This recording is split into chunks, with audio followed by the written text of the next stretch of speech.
So here's kind of a companion shot to last week's photo. This is the outside of the Philbrook Museum in Tulsa, Oklahoma. Last week's was from the inside of the museum. And last week I talked about the challenges of shooting indoors with a 50mm lens and a crop sensor camera.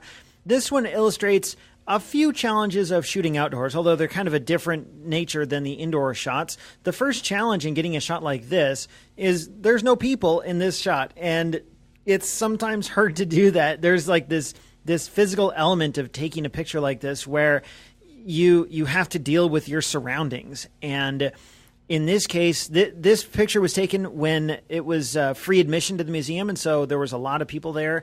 And so I literally had to wait for people to not be in the shot. And I guess you could take a picture like this and then Photoshop the people out later, but I kind of wanted a purity, if you will, to this image without any Photoshopping.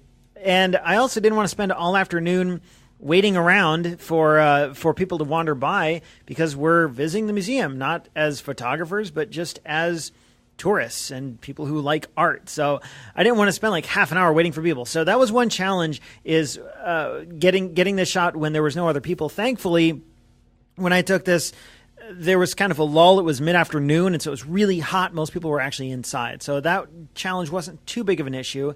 The second challenge, or maybe I should say consideration when taking a photo like this, is framing the shot. What you see here is kind of boring.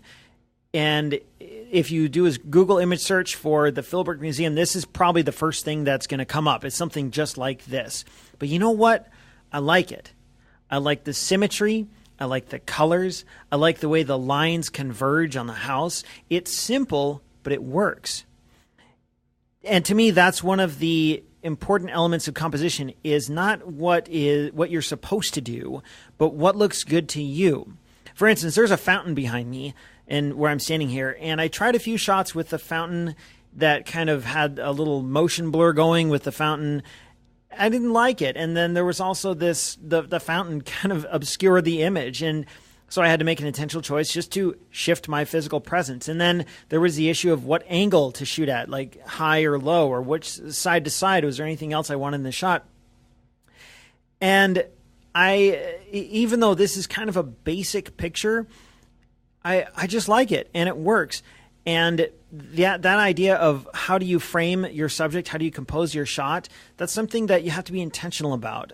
There's some people talk about snapshots versus photos, and to me, the key difference, or one of the key differences, is that photos are more intentional, whereas snapshots are just you kind of fire them off with your phone or with the camera without really thinking too much. I tried to make this more of a photo and less of a snapshot, because I tried to be intentional about how I framed it. And so that's one thing to consider, and possibly a challenge when shooting a picture like this. The third challenge was the exposure.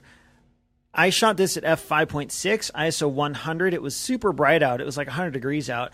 And that gave me a shutter speed of a 500th of a second to get everything properly exposed. I wanted a wide depth of field. I wanted a sharp image. And typically my lens and most lenses are a little sharper when you stop them down a little bit.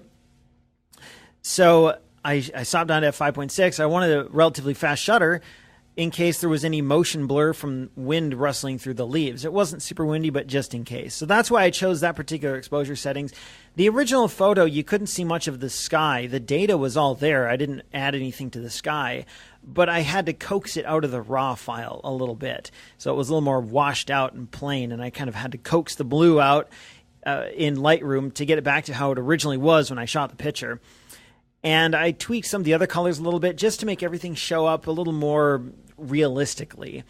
The sun was almost overhead when I shot this. It was about 3 p.m.